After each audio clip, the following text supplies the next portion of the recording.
The launch of a new console always comes with ups and downs. The physical presentation may be great, but it might have clunky menus, or it could have lightning-quick load times but sound like a passing train.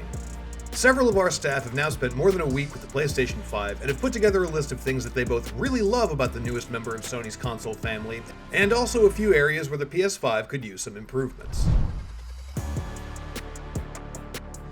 The PlayStation 5 is lightning fast. Now, I expected it to be, but its speed surpassed even my own high expectations. The loading speed for Spider-Man Miles Morales, for instance, from the main menu into the actual game itself is less than 3 seconds. That is absolutely insane considering how big and dense with detail Miles Morales' open world actually is. Nothing has made me feel like I'm now living in a new console generation like these load times. PS5 games are certainly looking so much better than in past generations, but I don't think I've ever appreciated a console for how fast a game can load like I do with the PS5. From being completely shut off to jumping into the world of Marvel's Spider-Man Miles Morales took less than a minute, and it's even faster when the system's in its rest mode. Trophies. The trophy system, which recently underwent a math change, actually works much better on PS5 and lets you compare your trophies with your friends in a much quicker and faster pace. It's also accessible from various places, both on a specific game basis and in an overall total, and activities cards can help you know your progress on trophies for a game you're in the midst of. And even better yet, at least so far, the trophy snapshot feature works much better. The PS5 takes both specific screenshots and video clips of when I get a trophy, so I no longer have to have all of those black screen transition shots when I get a trophy notification on the PS5. As far as UI, the control center and capture menu are overlaid in a way that feels helpful and unobtrusive. It keeps the focus on gaming while supporting other features that may be going on in the background, such as notifications and parties. I'd always felt like the Dualsense controller's haptic feedback and vibration sounded a little too gimmicky, but I was really surprised at all the nuance and interesting feedback I was getting while playing Spider-Man Miles Morales. Swinging from a web, I could actually feel the tension pulling on the trigger, and the second Miles jumped away from the webs, the tension would ease up immediately. It hit that narrow mark of being cool to notice while playing, but never to the part of being annoyingly obvious or overstaying its welcome. I know it's been said over and over, but the nuanced feedback on the Dualsense is a game changer for me. It's a small thing, but feeling the raindrops fall on Astrobot's umbrella through my hands was just revolutionary. I only hope it doesn't become a forgotten gimmick and developers make full use of it moving forward, because they should.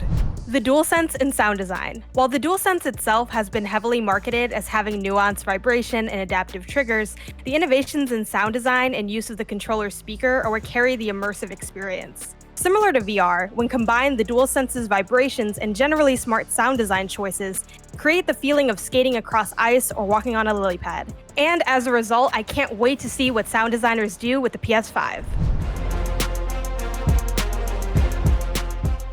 It's just so dang big. The PlayStation 5 towers over everything else in my entertainment center and is a constant distraction. On a list of potential problems for a new console to have, this definitely ranks pretty low, but it's definitely something I want to see addressed in future versions.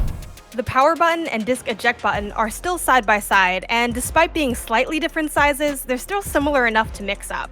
This was also a problem on the PS4, and I'm sad to see it continue. Granted, those who opted for the discless version will be unaffected by this issue. I'm not exactly sold on the PS5's card system, that little row of activity boxes that appear when you press down the PS button during the game. It can be a bit of an information overload, and some of it feels redundant, in that you can actually check much of the info just as fast in the game's menu, like how many collectibles you found. Other cards seem a bit frivolous. Do I really need to know I'm 83% of the way through a given mission? If some cards allow me to teleport directly to a challenge or side quest, why can't I do that in the actual game? It may just need some iterations, and it has plenty of potential. It would just be nice to be able to choose what does and does not appear in the activity boxes when you press that button. I love a lot of the PS5's revamped UI and the ways it lets you get from one game to the next. And while that process is super quick and snappy, it is a bummer that there is no multiple game quick resume function like the Xbox Series. The speeds so far haven't made flipping between games a pain, but knowing I could be booting into various games in several different save states is a functionality I really hope Sony considers adopting. I would have liked more storage off the bat. PS5's 667 gigs is frustratingly slight, particularly as I would have liked to have transferred all my PS4 games over, not just a chosen few. Although an update will eventually allow additional SSD expandable storage, it's not going to be at launch, which is a shame considering the size of some of the PS5's more immediate upcoming games. Where do you stand on the PS5? What's awesome about it and what needs some work? Let us know in the comments, and be sure to check out our in-depth reviews of each platform and, of course, how they stack up against one another. For much more on all the new consoles and beyond, you're already in the right place, IGN.